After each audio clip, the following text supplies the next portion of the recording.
লড়াই হচ্ছে একদল অপরদিকে চমৎকার ভাবে দেখে শুনে এবং আজকের পলাশ সম্মানিত বিশেষ অতিথির আসন গ্রহণ করার জন্য জনসন দারুণ লড়াই জমে উঠেছে এবং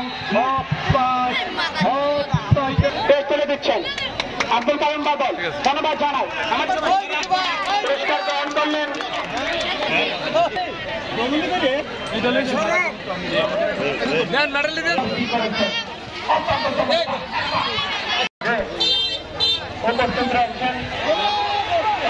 গ্রাম পর্যায়ে এত মানুষের আয়োজন, এত মানুষের যে উপস্থিতি, এটি আমাকে মুগ্ধ করছে। আসলে এটি একটি সুন্দর আয়োজন।